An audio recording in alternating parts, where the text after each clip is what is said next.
Hi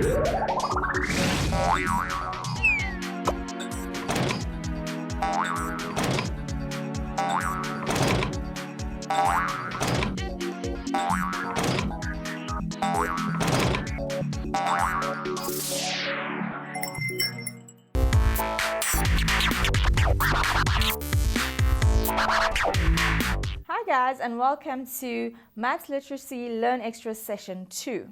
In this session we are going to be looking at ratio, rate and proportion. Now guys, a ratio is really just a way to compare two quantities of the same units. Now what we mean by that, for example, is we can compare my height in centimeters to your height in centimeters, for example, and we can then simplify this to a ratio. A ratio can also be written in many equivalent forms. Equivalent, remember, meaning equal forms. So for example, the ratio 1:2 is exactly the same or equal to 5:10. So in other words, by simplifying this ratio or by multiplying it by the same factor, the ratio remains unchanged. So here what we're saying is if I times the 1 by 5 and 2 by 5, 1 times 5 will give me 5, 2 times 5 will give me 10. So 5:10 is the same ratio as 1:2. Similarly, we can go from the ratio 5:10 to the ratio 25:50 by multiplying 5 by 5, and at the same time we multiply by the same factor. So here I have to times 10 by 5 as well, and this will give me an equivalent ratio of 25:50. So all of these are equivalent ratios because we've multiplied each of them by the same factors. Another common way that ratios are often written is as fractions or even as decimals and percentages. So for example, we can write the ratio 1:2 as a fraction. So really what we're doing is converting our ratio into a fraction by changing our colons here to a fraction sign. So this becomes 1/2. So this is your fraction form, and it is often represented as fractions in your questions that you will get. We can also write a half as 0,5, which is the decimal form of a half, and 50% is obviously the percentage form of a half. Now guys, the thing with this section, ratio and proportion, and when we look at rate as well, is that it's not a section that will be examined just by itself in an exam. It will often come up in your finance section and comes up quite a bit in probability. So you need to have all of this knowledge and be able to apply all of this knowledge in your later section. So it is really a key section because it does come up in a lot of different sections. So you need to understand this quite well.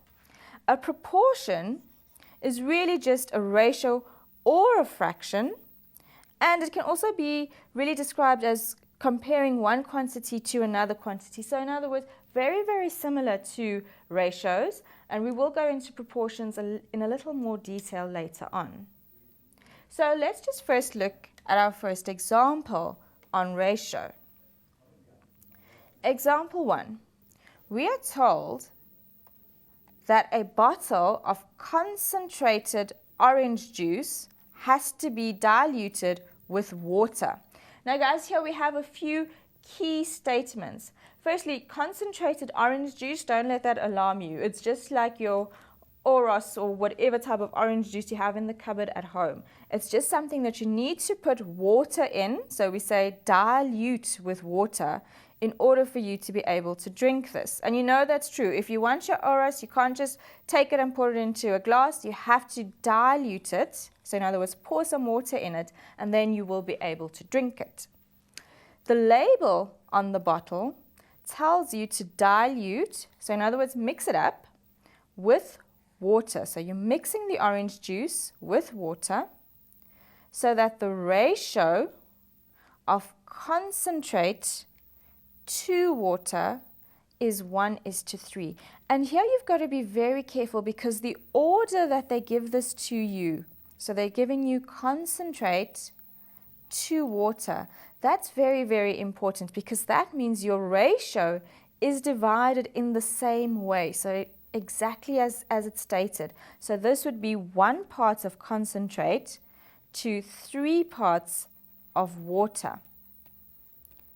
Okay, and our ratio 1:3 really just means that we've got 4 parts here in this whole, and what we're doing is we're dividing 1 part of those 4 parts into concentrate, and 3 of the 4 parts will be divided with water. Okay, so this will become very important when we answer questions later on. So remember, most important thing here is to note your order. Concentrate to water tells you what order this ratio is given to you. All right, so the first part asks us, how many liters? Guys, be careful here. Note your units. How many liters? They're asking you for liters of drinkable. Drinkable, another key word. Drinkable means it's already been mixed up with the water. So we want to know how many liters of drinkable orange juice will you be able to make from a 500 milliliter. So again, beware, be careful. This is different from what they are asking you to answer in. So they're giving you something in milliliters, but they want the answer in liters. So remember that at the back of your mind. So we want to know how much will we be able to make from a 500 milliliter bottle of concentrate. Okay, so a big hint here first. We need to work out. We first have to work out how much of water we will need. Okay, so in order to work out in total how many liters of juice we can make, and they've given us the concentrated amount is 500 mils, we need to first work out how much of water we need, because that will then help us to determine how much of drinkable or mixed orange juice we will need. And this is where our ratio will become very, very important. So let's just go a little bit further down the page. All right, remember we are dealing with 500 milliliters of concentrate. And then remember from the question, they told us that the ratio, let's just go back up there and show you what they had said. They had said that the ratio of concentrate to water is 1:3. So let's write down our ratio. The ratio of concentrate to water is 1:3. And for this, in order to determine how much of juice we're going to make, we said we first need to work out how much of water we will need.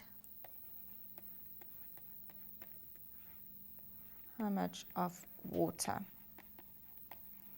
Okay, so you have a 500 milliliter concentrated orange juice. You know the ratio of concentrate to water is 1:3, and we just need to work out how much of water we need.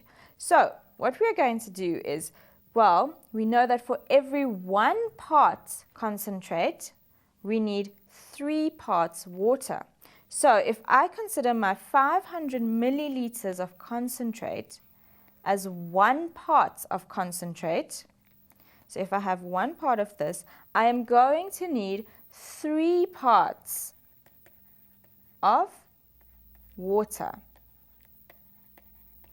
So all I'm going to do to determine how much of water I need is I'm going to say, well, if this is 1 part and I need 3 times that amount of water, I just need to times my 500 milliliters by 3.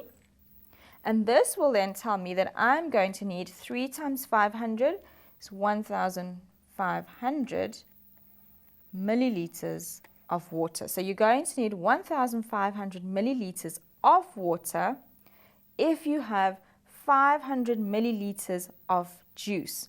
So just think about this for a second. You've got a 500 milliliter bottle of juice at home. You're going to need 1,500 milliliters of water. So you're going to mix them up. Altogether, how much of juice are you going to have? Very simple to answer, because altogether, all I need now is to say, well, the drinkable juice is going to be the sum, remember, means adding the sum of our concentrate plus our water. And that will tell me how much of drinkable orange juice I can make. So remember, your concentrate here was 500 mLs and your water was 1,500 mLs. So therefore, if we add this up to see how much of drinkable juice we are going to get, 500 mLs plus 1,500 mLs is going to give me 2,000 milliliters of drinkable juice. But now this is where you have to be really careful, because remember, although the concentrate was given to you in milliliters, they asked you to give them the answer in liters. So this is when it's really, really important to read your question very carefully. Okay, because they said you need to give them the answer in liters, you then need to remember that to convert from milliliters to liters, what do? We know that 1,000 milliliters is equal to 1 liter. So if 1,000 milliliters is equal to 1 liter, and if I've got 2,000 milliliters, in order to go from 2,000 milliliters to liters, what do we have to do? Remember, 1,000 milliliters is equal to 1 liter. So therefore, if I want to go from milliliters to liters, I have to divide 2,000 by 1,000. Okay, so 2,000 milliliters divided by 1,000 will give me 2 liters. So therefore, we have answered this. How many liters of drinkable orange juice will we be able to make from a 500 milliliter bottle of concentrate? Well, the answer here in liters, because that's what the question required, is 2 liters. Okay, LT is just an abbreviation for liters. Okay, now the next part of it says, in order to make a 3-liter bottle of drinkable juice. Remember, drinkable here means you've already mixed the water and the juice together and you can drink it straight away. So they tell you how much or how many milliliters, guys, important here. You are given or you are asked to make 3 liters of drinkable juice, but they want to know how many milliliters of concentrated orange juice will be required. Okay, so this is a little bit different from the one we've just done here. It's sort of working in the other direction, going a little bit back from what we were doing. All right, so here we want to make 3 liters of drinkable juice.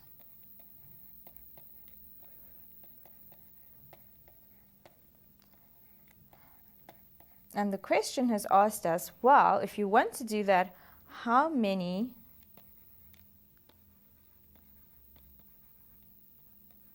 milliliters of concentrate will be required? Okay, now in order to answer this, you first need to realize we are working here with 4 parts. So we've got 4 parts of drinkable juice, and then we divide that in the ratio of 1:3. So if the ratio of concentrate to water is 1:3, and we want to work out how much of concentrate we need, we first need to work out what proportion of concentrate we need. So let me just explain that a little bit further. So we've got the ratio of concentrate to water is 1:3. And we want to find out how many milliliters of concentrate we will require.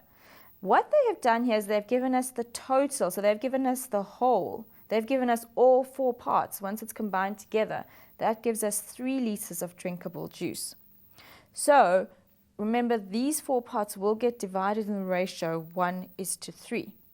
So I'm going to have the proportion or the ratio or the proportion, of concentrate in this whole 3-liter drink is going to be 1 part out of the 4 parts. So the proportion of my concentrate is 1/4. Okay, so that's important. Remember where we got this from, because 3 liters are representing the whole, representing your 4 parts. The concentrate is only 1 part of that, so therefore the concentrate's proportion is 1/4. All right, so 1/4 of this entire 3 liters is going to be concentrate. So if I want to find out how much in liters that is, I need to say 1/4 times 3 liters. Okay, and this is where you obviously need to be able to times your fractions or just use your calculator very efficiently. But 1/4 times 3 liters will tell me how many liters of concentrate I need. But remember, the question asked you not in liters. They asked you how many milliliters of concentrate will be required. So therefore, going back to our conversion ratio, 1,000 milliliters is equal to 1 liter.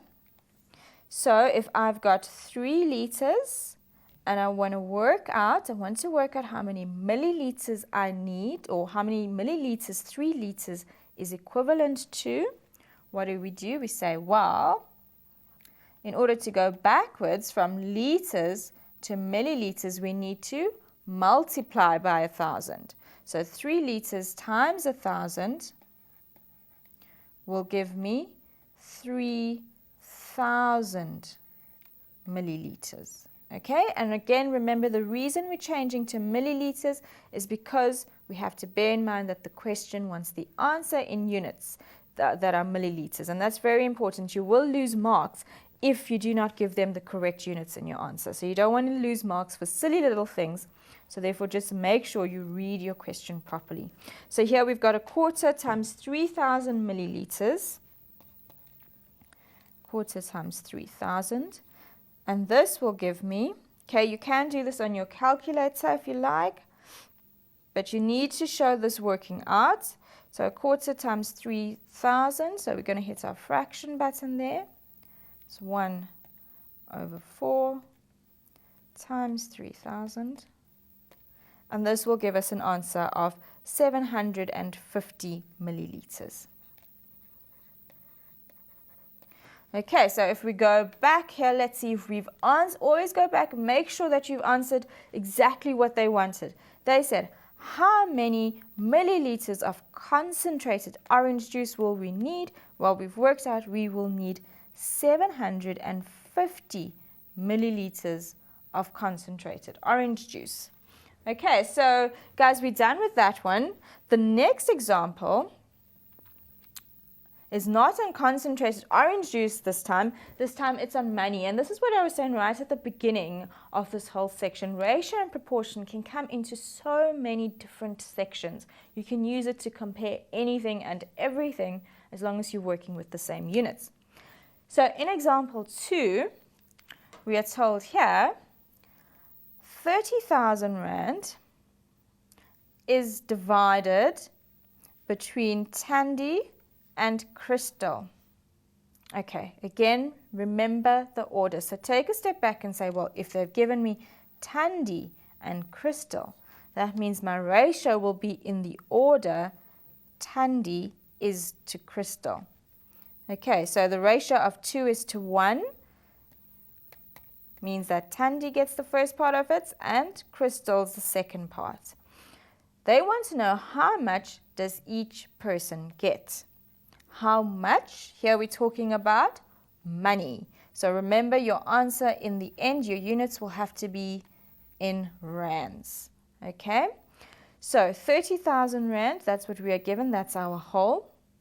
So that is divided into 3 parts. So they take the 30,000, they divide it into 3 parts. How did I get that 3 parts? Well, they've given me the ratio 2:1, and 2 plus 1 gives me 3. So that tells me that this 30,000 Rand has been divided into 3 parts. Okay, with that, of that 3 parts, Thandi gets 2/3 and Crystal gets 1/3. So once we've broken it up like that, so I'm writing Thandi's share and Crystal's share. And once we've broken it up like this, it will become much easier to actually go into the question and tell the examiner how much each person will get. So Thandi, we know, will get a share of 2/3. The reason for that, the ratio is 2:1, Thandi compared to Crystal. And Crystal will get the remaining of that, which is 1/3. Okay, so once we've done that, the question then becomes really simple, because if I want to know how much Thandi gets, all I need to do is to work out 2/3 of the total. Okay, the total being 30,000 Rand. So for Thandi, she's going to get 2/3 of, so we're going to times by 30,000 Rand. Okay guys, again, it's very important to show all of this working. You can do the actual numeral bits in your calculator, but you need to show steps as to how you're getting to these answers. Okay, so Thandi is going to get 2/3 of 30,000 Rand, and all we can do then is call up our calculator. Thandi here is getting 2/3 times 30,000 Rand, and that will give me 20,000 Rand. So therefore Thandi will get 20,000 Rand. So of the 30,000, she gets 20,000. Now at this point, there's two things you can do. You can say, well, hang on, if she's getting 20,000, then obviously Crystal must get the rest. So she must get 30,000 minus 20,000. That's another way to do it. You can say, well, Crystal's going to get the remainder. So she will get 30,000 Rand minus the 20,000 that was given to Thandi. So she will get 10,000 Rand. Or alternatively, using our ratios, so instead of doing the subtraction here, using our ratios, we can say, well, Crystal's share is 1/3 of the 30,000. So here she will get 1/3 times 30,000. And if it's necessary for you to use a calculator, then you can, but 1/3 times 30,000 here will give me 10,000 Rand. Okay, which is exactly the same answer we get when we subtracted the 20,000 of Thandi's share from the 30,000 that we are dividing between these two girls. So therefore, Crystal will get 10,000, Thandi will get 20,000 Rand. Okay guys, we're going to move on to the last example on ratio and proportion. This is example 3. We are told that in a school with 300 students, okay, so this is key. These are key points that they have given you. They told you here that the total number of students is 300. They then tell you that 180 are girls, and then the rest of them are boys. So they've given you some key hints already. Okay, if there are 180 girls and the rest are boys, the rest meaning the remainder or the difference, I'm going to have to subtract, obviously, to work out the number of boys. 300 students, that is your whole. Okay, so in this case, because this is a question that's in the ratio section, just bear that in mind. This 300 students, that's part of your whole number. That's the whole that we are working with. We have 180 girls, the rest being boys, and the first question wants to know, what is the ratio of girls to boys? Now guys, always when they ask you to write a ratio, just before we actually attempt answering this, remember to always simplify at the end. So I'll show you what we mean, but you always need to remember that you need to give your answer in simplest form. So do not leave your answer, as you're going to see, in unsimplified form. So what is the ratio of girls to boys? Very important. They have given you an order to follow. Girls to boys, it means when I work out my ratio, I'm going to have G is to B. So it's going to be in that order. I'm comparing girls to boys. Okay, the order, very, very important.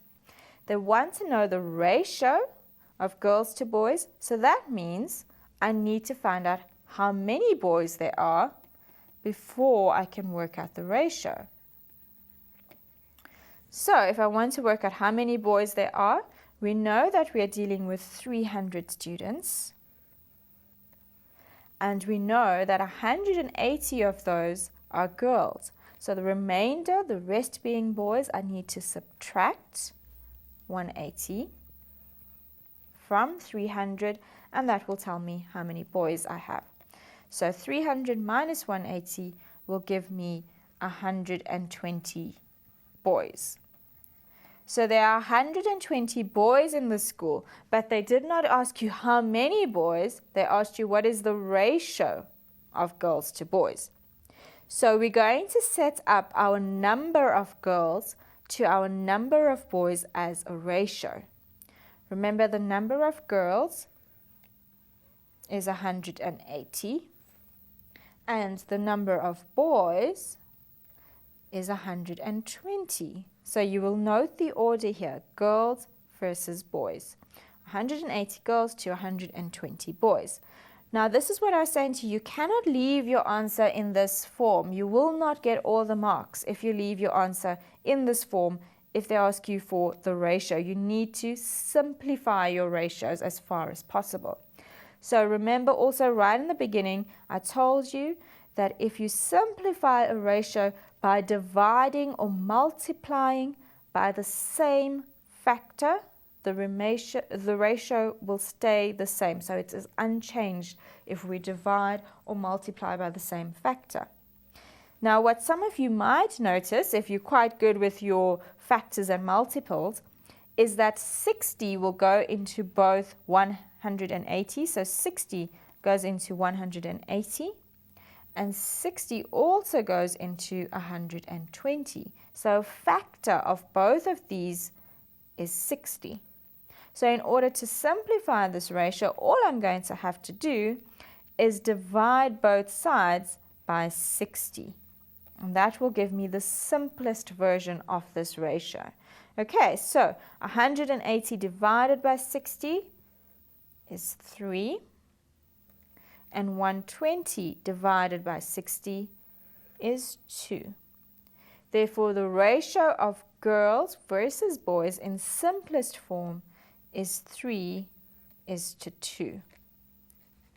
Okay, while we're at this point, while we've got this ratio, so that is the answer to that part of the question. Ratio of girls to boys, 3 is to 2. You do that, you get full marks.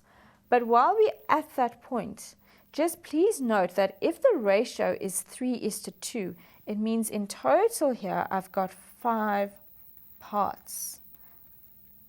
Okay, so we've got 5 parts which we divide in the ratio 3 is to 2. 5 parts, what is being divided into 5 parts? Well, right in the beginning, it's what they gave us. They told us that there were 300 students. So this is going to be divided into 5 parts, okay, with the girls making up 3 of those 5 parts and the boys making up 2 of those 5 parts. So in fact, when they ask us the next question, what proportion, remember proportion is another way to say write it as a fraction, write it as a decimal or as a percentage, what proportion of the school do the boys make up? So we already know what the ratio of girls to boys is. We now want to know, well, there are 120 boys. How much or what proportion of the school does that make up? So if you've got 120 boys out of a total of 300 students, very easy to work out what proportion of the total the boys make up. All you have to do is say, well, the boys we know have a proportion of 2/5. They make up a proportion of 2/5 of the school. Where did I get that from? Because we've just worked out that the ratio of girls to boys is 3:2. So since the boys make up 2 parts of the whole, they make up 2/5 of this entire school. So this is one way to do it. So the proportion of the school made up by boys is 2/5, or you can convert this to decimal form and you will get 40%. Either of these are acceptable answers, 2/5 or 40%. But another way we can do it, instead of working with that ratio of 3:2, we can say, well, I've got 120 boys out of a total of 300 boys. So to work out what proportion or what fraction of the school that is, I just need to take 120, divide by 300, and if you simplify that, you will get a ratio of, or a proportion of, 2/5. Okay, so that's, you can either do it this way, working with your ratio, or you can go a completely different route and say, well, they make up 120 of 300, and therefore we can work out that the fraction of the school made up by boys, or the proportion of school, or the percentage of the school made up by boys is 2/5 or 40%. All right. They then tell us that 100 students walk to school. Okay, so they've given you quite a bit of information. Remember, you have 300 students in total. And so if they've told you now, well, 100 walk to school, and the rest is another way to say the remainder or the difference or whatever's left over will take a bus. So if 100 students walk to school and the rest take a bus, before we even look at the question, we can put something down here. If there are 300 students and 100 students walk to school, with the remainder taking a bus, then obviously the number of students taking a bus would be 300 minus the 100 that walk to school. So that will give me 200 students taking the bus. So they are on the bus. And that is without even looking at the question. So we haven't even looked at what they have told us, what they're asking of us. We've just taken that little bit of information and already worked out something that might possibly help you when you get to the question. Okay, so they ask you, the actual question wants to know what proportion or what fraction or what decimal percentage of the students take a bus. And then this is where you see it was necessary to actually do the subtraction, because by me subtracting the number of students walking from the total number of students, I've already worked out, well, 200 students take the bus. So 200 take a bus. Okay, and they want to know what proportion, and again, remember, proportion is another way to say fraction or decimal. So what proportion of the students take a bus? Well, 200 out of the 300 take a bus. Therefore, this will simplify to 2/3. So therefore, we've just worked out that the proportion of the students that actually take a bus will be 2/3 of the entire school population. But guys, it's important there to see, note what I've done. Instead of just going straight into the question, work with the bits of information that they give you, see what you can decipher from that, and that will most likely help you in the question. So here, remember, we subtracted the number of students who walked. That gave us an answer of 200 on the bus, and that really just helped us to actually answer the next question. So before we were actually asked the question, we already helped ourselves along there. Okay, the last part of this wants to know, what is the ratio? Important here, we were talking about proportion. Now we're talking about a ratio. So here we're comparing two things, right? We're comparing something to something. What is the ratio of students that walk? What are we comparing? We're comparing walking students to students that take a bus. Okay, so the two things being compared, walking to take a bus to taking a bus. Remember, order is very important. It's walking is to taking a bus. Okay, so those are the two things that we are comparing. Order essential. What is the ratio of students that walk to the students that take a bus? Now we know that the number, because remember, in order to work out the ratio, we need to know the number of each. The number of students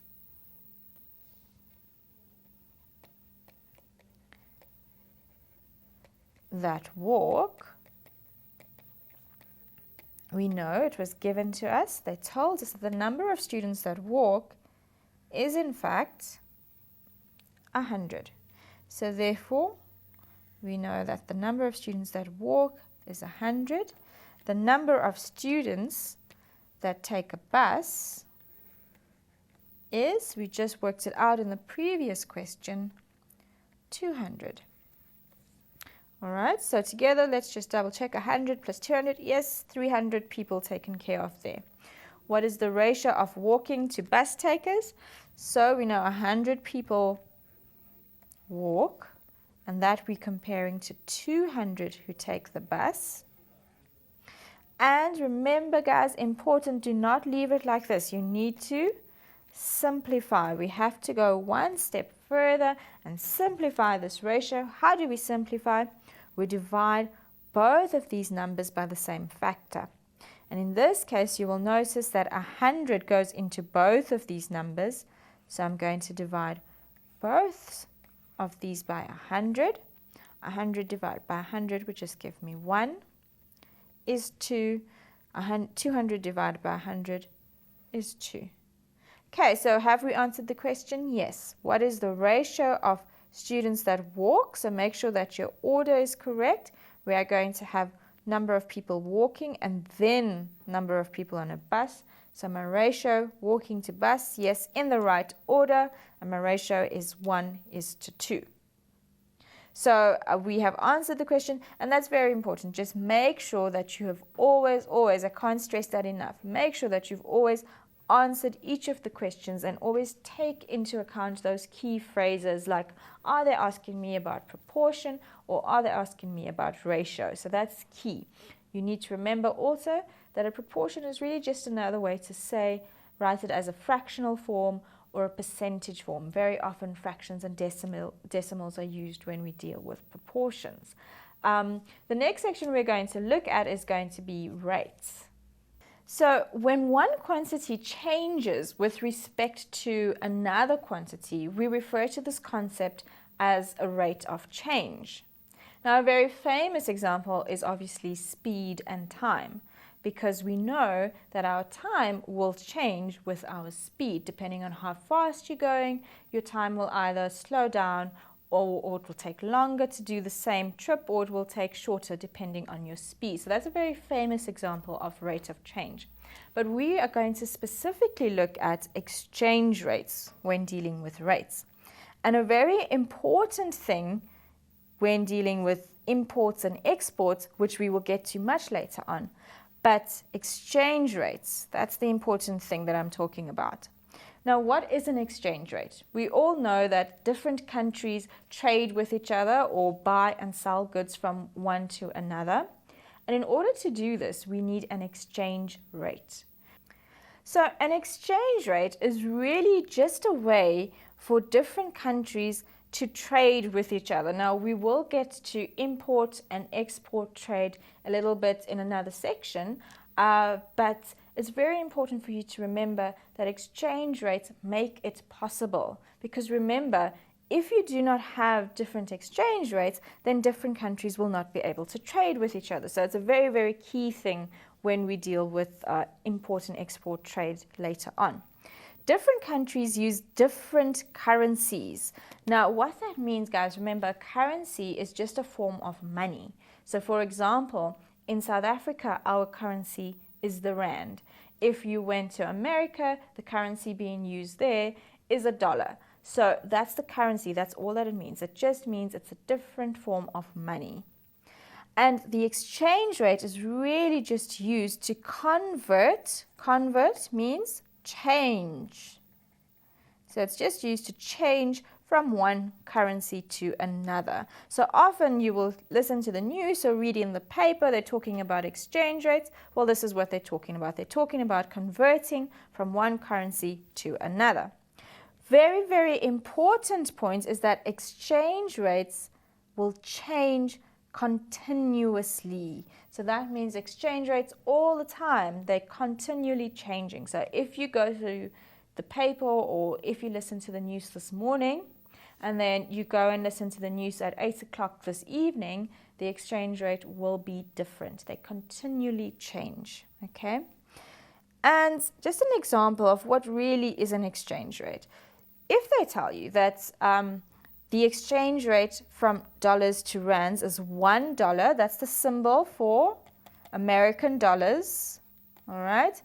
So if it says that the exchange rate is $1 is equal to 8 rand, what this really means is that if you need to buy $1 US, it will cost you 8 rand. So in other words, for every dollar that you were to buy, if $1 is equal to 8 rand, it means that you will have to pay 8 of your rands to get some of those, or just one of those dollars.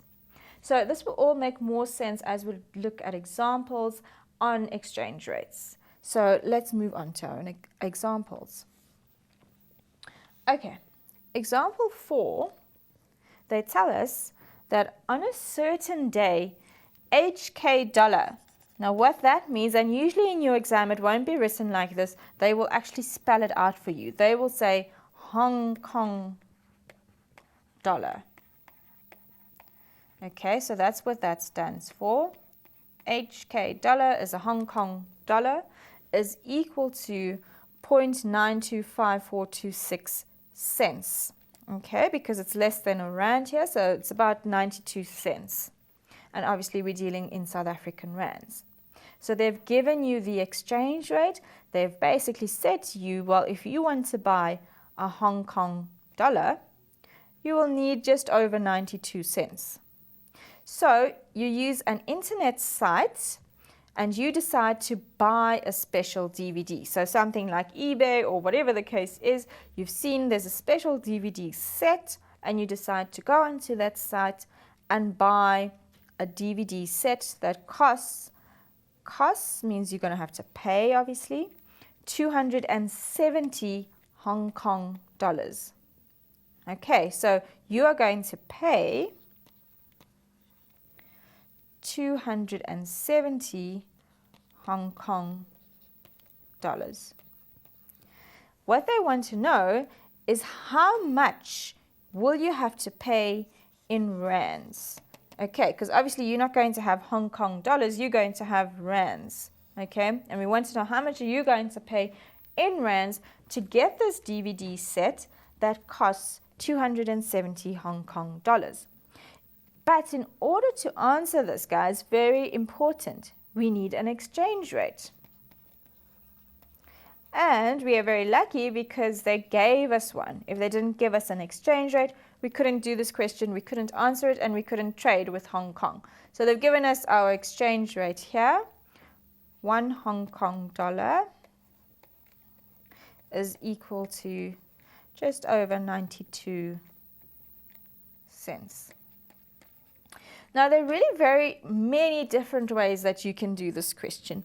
And I'm going to show you the way I prefer to do it. If you have a different way to do it and you're comfortable with that way, then please use it. Because, guys, it can become very, very confusing when dealing with exchange rates, deciding whether you need to divide or whether you need to multiply or whatever the case is. So I'm going to use a method that is foolproof and always works. But if you think your method is foolproof and always works, then stick with that, because it can be very confusing if you switch methods. Okay, so if they've given me the exchange rate, 1 Hong Kong dollar is 92.5 cents, and I need to work out how many rands I'm going to have to pay if I've got 270 Hong Kong dollars. So I want to work out, well, how many rands is that going to be? Now, the way I do this, my method is, I look at this and say, well, okay, I know that one of those dollars, Hong Kong dollars, is 92 cents. And I want to get to 270 Hong Kong dollars. So how do you get from 1 Hong Kong dollar to 270 Hong Kong dollars? Very easily, we have to multiply that 1 by 270. Okay, so if I want to get from 1 Hong Kong dollar to 270 Hong Kong dollars, I would just times by 270. Okay, so remember, this is an equality here. So that means if I'm going to times this by 270, in order to keep this balanced, I'm going to have to times this side by 270 as well. Because remember, in an equality or an equation, we have to always balance out. So whatever you do to the one side, you have to do to the other side. So if I multiply the left-hand side by 270, I'm going to have to multiply the right-hand side by 270. Okay, so I always prefer to compare it to the beginning exchange rate and then decide what needs to be times or divided from there. So we know that 1 on this side times 270 will just give us 270 Hong Kong dollars, 270 times 1. And on this side, we're going to have to work out how many rands that is, because we will have to take this amount on the right-hand side, 0.9254226, and times that by 270, because remember, that is exactly what we did on this side, so we have to do the same thing on that side to keep our equation balanced. So 0.925426 times 270, there's no way we can work that out in our heads, so we're going to call up our calculator and do it there. All right, so it's 0.925426 times 270, and that gives us an answer of 249 Rand and 86,502. Okay, so we're going to just write down a few of those decimals. So it's going to be equal to 249 Rand, 865, and there were other numbers there. Now, just at this point, before we decide what our answer is, let's just go back and see. I know that they haven't, because remember, we read the question, so I know they haven't told us what units to round off to. But because they want to know how much, so we're dealing with money, and we're talking about rands. Now remember, when you deal with money, it's usually with rands and cents if we're dealing with South African currency. So generally, when you have to round off, you will round off to 2 decimal places, because you will get rands and a cents value. Okay, and if they don't tell you, then do round off to 2 decimal places. In this question, if they said round off to the nearest rand, we would have got 250 Rand. But because they don't say to us round off to the nearest rand, we are going to be safe and say, well, let's round this off to cents. So this would be 249 Rand and 87 cents. So here I've rounded up, because the third digit after the decimal was a 5, so that means I need to round up. So I get 249 Rand and 87 cents. So what does this mean? We've got an answer. What does it mean? Well, the question said, how much will you have to pay in rands to buy a DVD set that costs 270 Hong Kong dollars? You will have to pay 249 Rand and 87 cents in order to purchase this DVD using this internet site. So have we answered the question? Yes, we have, and so now we can move on to the next question because we've completely answered this, bearing in mind our units, rounding off correctly. So we're in the position to move on to example 5. Now in example 5, here we are confronted with Carl. And we are told that he has returned to South Africa. S.A is an abbreviation for South Africa. Usually in your exam it will not be abbreviated. They will say South Africa. He has returned from a trip to the US. US, everyone should know that that's the common abbreviation for the United States of America. Again, this will all be stated in full in your exam. It's just for purposes of this to condense, I have abbreviated. And so he returns from his trip and he finds that he still has $200. That's the US dollar sign that he did not spend. Okay, so he still has, that means it's left over. He wants to convert the dollars back into rands. Okay, so that's important. They're telling you what direction we're going from and to. We're going from dollars to rands. Okay, he had $200 left. We want to know how many rands this is going to be eventually. But guys, important here, we're dealing with exchange rates. If we do not know what the exchange rate is, if we do not know how to convert from dollars to rands, what amount converts dollars to rands, we will not be able to answer this.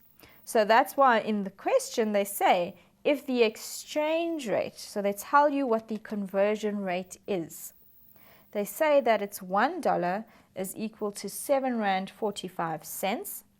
And they want to know how many rands, so they want an answer in rands, will he get. Okay, so let's go back to the question. Look at the key information. He's got $200.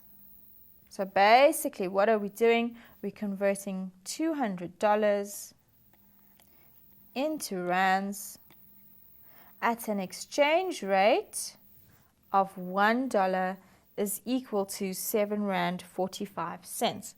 Again, they haven't said to the nearest rand, they just said how many rands. So we will assume that we need to give the answer in rands and cents when we get to the end.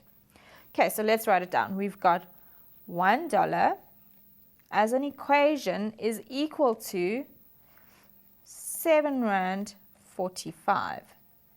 Okay, so $1 is equal to 7 Rand 45 cents. But he doesn't just have $1. We know that every $1 is going to cost 7 Rand 45, or you are going to get 7 Rand 45 for each dollar that you have. But he doesn't just have one. He's got 200 of those dollars. Right.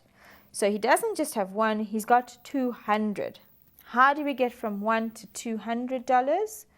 Very simple, we have to times by 200. So that means because this is an equation, if I want to keep it in balance using the fact that my $1 is equal to 7 Rand 45, if I multiply the left-hand side by 200, keeping this in balance, I will need to multiply the right by 200 as well. Okay, so let's do that. So we've got $1 times 200 gives me $200. Now we need to times 7 Rand 45 by 200 to see how many dollars we are going to have there. So again, we call up the calculator. All right, so we know we're going to say 7,45 times 200, and that gives us 1,490. So it's actually quite a nice answer. We don't have to round off to cents or anything like that. So the answer is a straightforward 1,490 Rand. Okay, so just read it again. Just make sure it makes sense to you. They've given you an exchange rate. They want to know how much of rands are you going to get. So you've been to this trip, well, not you. Carl has been to a trip overseas. He's got $200 left. We want to know if he still wants to convert that money in rands, obviously spend this money now in South Africa, because we can't spend the dollars in South Africa, of course, well, that's going to give him 1,490 rand that he can go and spend in South Africa on whatever he wants. Okay, now the second part says, if he waits for a month. Now, why is this important? Okay, the reason it's important, time is very important. It's essential when dealing with exchange rates, because right at the beginning I said to you, exchange rates change continuously. So if he waits a month, he is definitely not going to be working on the same exchange rate he had a month before that. Okay, so that's important. Time here is important. He's waiting for a month. It means we are going to get a new exchange rate. Okay, and in this case, we know that the exchange rate has gone to $1 is equal to 7 rand and 5 cents. So if you notice what happens, this is not really part of the question, but before the exchange rate was $1 is equal to 7 rand 45. So just in your head, try and sort of make sense of this. $1 used to cost him 7 rand 45, but if he waits, $1 is going to cost 7 rand 5 cents. So in other words, the dollars are costing less. Now we will go into more detail, as I said, in a different later on section when we deal with the weakening and strengthening of the rand. But for now, what you just need to realize is, well, if $1 used to cost 7 rand and now $1 is cheaper, something's going to happen. It's obviously going to affect the amount that he will get back. So that's going to have to change. And because it's costing him less, his dollars will get less rands. I suspect that when they ask us, will he get more or less rands? Well, I suspect that he will get less rands. Okay, so let's just go through that again. Why will he get less rands? So here in this part of the question, they say, will he get more or less if he waits this month? And I'm saying he's going to get less. And the reason for this is because the exchange rate has in fact dropped. So instead of $1 being 7 rand 45, it's now $1 is 7 rand 5 cents. So therefore, it costs less to buy dollars. So if he was going to America, he would be very happy. But because he's now in South Africa and he's changing from dollars to rands, it means he's going to end up with less rands. Okay, so he will get without any working, because here this question will be for about a mark or so. Will he get more or less rands if he waits? And they usually will say with no working, and the answer here is he would get less rands if he exchanges his dollars now. Well, not now, in a month. So we want to know, well, how much will he get if he waits for this month? So again, how much? We're still dealing with our $200 from the beginning. And we're still converting it to rands. But the only difference now is the exchange rate has changed to $1 is equal to 7 rand and 5 cents. Okay, and remember he still has $200. That hasn't changed. But what has changed is the exchange rate. So that means that the amount that he's going to get at the end will also change. Okay, this is in an equation form. $1 is equal to 7 rand and 5 cents. So if I want to go from $1 to $200, I have to multiply by 200. And similarly, because this is an equation, if I want to go to 200 on the left-hand side, I need to times by 200 on the right-hand side to keep everything balanced.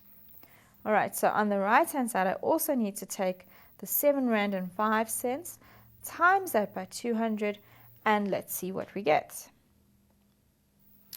All right, so we're going to have 7 rand and 5 cents times by 200.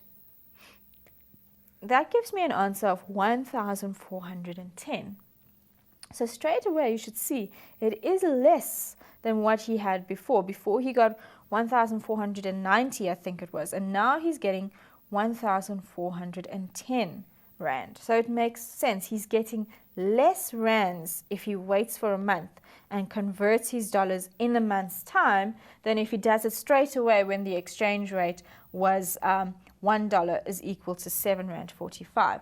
So therefore, if you are Carl, it makes sense for you to rather exchange your money now than to wait in a month. But obviously the problem is you don't know what's going to happen to the exchange rate. Because it changes all the time, it could have become more profitable for Carl, but we don't know because the exchange rate changes all the time. And there's an entire theory in finance and in financial trade based just on exchange rates because of this sort of changing of the continuing changing of the exchange rate and people not really knowing what they're going to get. It's actually become an entire financial trade that's based on the exchange rate. So guys, what we're going to do now is look at a few exercises where we apply all the knowledge that you have thus far learned, hopefully, on ratios and proportions and rates. And as I said at the beginning of this entire section, these questions on ratio and proportion crop up in a whole lot of different sections. So you'll find it in finance, you'll find it in probability, and you'll find it in a whole host of different sections. So the knowledge that you have on ratio, proportion, and rate, keep that knowledge. You need all of it, and it will crop up in a whole lot of different situations in your exam. So we've got 4 exercises for you here to try by yourself. The first exercise, question 1, is related to ratio and proportion in the context of map work. Now they say to you that a map has a scale of 1:50,000. Now guys, remember that if you just open up a map, you're not going to see actual distances there. That's impossible. It's huge. You can't fit everything onto one page. So what the map artists or whoever it is that organizes maps, what they do is they sort of work out a scale. And this scale relates to real life distances. So for example, in this question, when they say that a map has a scale of 1:50,000, what the scale does is it actually tells you that in this case, 1 centimeter on the map, so 1 centimeter between 2 points on a map, will actually represent 50,000 centimeters in reality. So on the ground, it will be 50,000 centimeters, but obviously it is impossible to draw 50,000 centimeters on every single map. And, for you to see that with your naked eye, we need to use a scale. Okay, so the scale breaks it down for us. It enables a map to put a whole lot of places that are far apart together in a small little piece of paper, and we do this by means of a scale. Okay, so the scale here tells us that 1 centimeter on the map will represent 50,000 centimeters on the ground. Okay, so the ratio here is 1:50,000. So here we're dealing with 1 on the map and 50,000 on the ground. You then measure the distance between 2 points on the map. So you measure with your ruler on the map and you see that that distance is 6.25 centimeters. You want to find out what the actual distance, that means on the ground, if you had to walk it, how far will it be? Guys, here in an exam, be careful. They say they want the answer in kilometers. So a big hint, look at your units. That's very, very important. You will lose marks if you answer the question with the incorrect units. So here we want the answer in kilometers using the given scale. Your given scale is obviously 1:50,000. And you have to use that scale to find the distance between these 2 points on the ground. And then with kilometers, I'm going to give you a bit of a hint here. When we deal with this, they told us 50,000 centimeters on the ground. So what I'm going to show you is a little bit of a conversion that's going to help you in this question. 50,000 centimeters is equivalent to 500 meters, which is equivalent to 0.5 kilometers. So that's generally the conversions that you are going to use. 50,000 centimeters, same as 500 meters, which is equivalent to 0.5 kilometers. So you can change that scale around if you like. So if you don't want to work in centimeters, you can actually change this straight away to be in kilometers. Okay, so that's a big hint for you. Another thing that you might need if you decide to work in centimeters, something that you will need a conversion ratio, is 1 kilometer is equal to 100,000 centimeters. So depending on how you choose to answer this question, either this or this is going to help you to determine the actual distance in kilometers. Okay, so that's exercise 1 that you have to try. You now need to try exercise 2. And in exercise 2, we are looking at exchange rates. Now remember, an exchange rate is used so that different countries can trade between each other, and it helps you to convert from one currency to another. So in exercise 2, the most important thing that they give you here is, of course, the exchange rate, which helps you to go from one currency to another. They also give it to you at a point in time. So they say it's on a specific day. Now that's important because remember, exchange rates will continually change. So therefore, they give it to you on this specific day when they measure it and they see that $1 is equivalent to 7 Rand 23 cents. 1 euro, that's the symbol for euro, but in your exam it will be written out as euro. So 1 euro is equal to $1.31.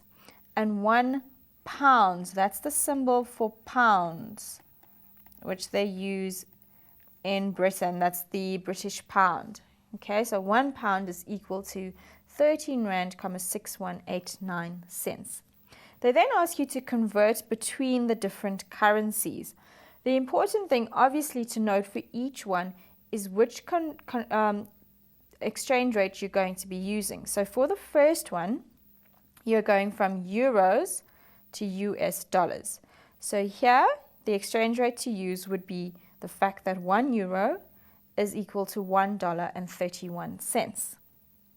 Then in the second part, when we're converting from rands to US dollars, you will obviously need to use the rands to dollars conversion rate. So there we go to the very first one that's given. $1 is equal to 7 Rand 23. So that's going to help you to answer the second part of this question. And then the last one, we're converting from pounds to rands. So there we need the conversion rate or the exchange rate to go from pounds to rands, which is 1 pound is equal to 13 Rand and 6,189 cents. So you just need to basically, with this question, note which exchange rates you have to use and don't use the incorrect ones. So don't mistakenly take the euro and dollar when you want to go to Rand to US dollars. Okay, so just be careful about which rates you are actually using. Also remember what I said to you, because these are equations, you are going to, whatever you do to the one side of the equation, you're going to have to do to the other side of the equation, and that will help you to answer exercise 2. Now with exercise 3, here again, guys, we're looking at an exchange rate type question. Here they tell us that $1 is equal to 7 Rand 39 cents. And they give you a whole question on this. So important, exchange rate is given. We're going from dollars to rands. Okay, guys, we're going from dollars to rands. They tell you that you're buying a computer from the US, that's the United States of America. It costs 5,500 Rand. But how many dollars will you be paying? So in rands, it costs 5,500. So you're going from 5,500 Rand to a certain amount of dollars. So your clue here is you've got to work out to get from 7 Rand 39 to 5,500 what you have to times by. And whatever you times by to get from 7 Rand 39 to 5,500, you would have to times your $1 by the same thing. Okay? And then the last part of this question, this exercise 3, is if I had to add on, that means we're going to plus on a 12% delivery charge. Now this is where your percentages are very important, because often when things are bought from overseas and that, you have to add on a delivery fee. They don't bring it to you just free of charge. There's always a service that they use to deliver it to you, and that's what this 12% is for. It's that service fee that this delivery vehicle is charging. They want to know what will the total cost be in rand. Here they're looking for total cost, guys, so it means whatever you worked out in the first part, you are going to use in the second part, because we need to know what the total cost is. We add on a 12% delivery fee. Now, what I want to remind you about here is that if you want to increase an amount, so you want to add on a 12% delivery charge, what you need to remember, firstly, we need to change this 12% into decimal form. And the way we go from whatever we work into, so I'm going to say if I have some initial or starting value, and I want to work out if I add on a 12% delivery fee, what will I end up with? We take our initial fee or our initial value and we times that by 1 plus our percent in decimal form. So basically I'm saying write it as 12 over 100. Write it as a fraction, which you can convert to a decimal. And this will tell me what the total or the final value will be. So if you want to change or you want to increase an amount, all you have to do is you take whatever value you have, your initial point or your initial cost, times that by 1 plus your percentage form, and that will give you your total cost at the end. All right, and then the last exercise, exercise 4. Now this is a typical exam type question which will examine all of those little things that you have learned before this. So here we're looking at a finance question, but it's not your typical finance question. It's a very basic question, and we're testing a bit of percentages and ratio at the same time. So exercise 4 says 4 students rent a flat together. So in total we've got 4 students. And they share the rent of 5,300 equally. So when we say share equally, what we mean is that the ratio of each of them is going to be exactly the same, because they share it equally. So the ratio will be the same for all of them. All right? Or the proportion, sorry, for all of them would be the same. They say that a maintenance levy of 492 rand is also charged per month. Okay, guys, so what a maintenance levy is it's just generally what the owners of the flats or the board of that the flat has, they would decide how much they need every month to upkeep the flat. Or it's not necessarily a flat, it can be in any premises. So a levy really is just an additional fee to your rent. So they're paying 5,300 rand, but on top of this, they've got to pay 492 rand just for the general upkeep of the flat, to keep things clean and tidy. So that's what a maintenance levy is. Okay, and the first question says, what is the ratio? Ratio means I want something is to something, is to something, is to something. So here we're talking about comparing things. Okay, what is the ratio of each of the students' share of rent? So here we want to know, because they're sharing it equally, that's a big clue there, that will tell you what the ratio of each of the students' share of rent will be. The B part, calculate the total rent including the levy that each person must pay per month. So a clue here, work out the total rent for the month. So work out the total for the month plus your levy, because they said including the levy. And then divide it by 4, because remember there's 4 people that are sharing this flat. Okay, and then question C of this last exercise, work out the maintenance levy as a percentage of the total rent paid. So if you're going to work out something as a percentage, my clue to you here is you're going to have to times by 100 over 1. So first, write the maintenance levy as a fraction of the total rent, and then times by 100.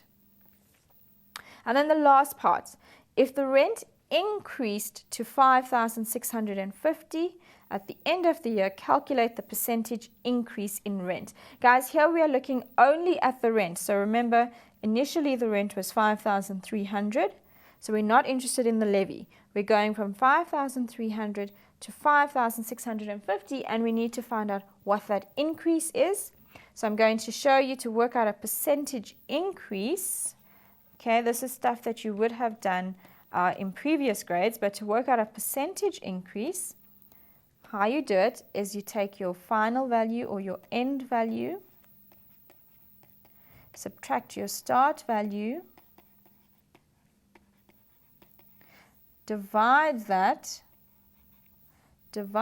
by your starting value, and then we times the whole thing by 100. Okay, so it's end value minus your start value all over your starting value times 100, and that will help you to work out your percentage increase. Good luck with all of your exercises. I hope that you're able to get all of those answers.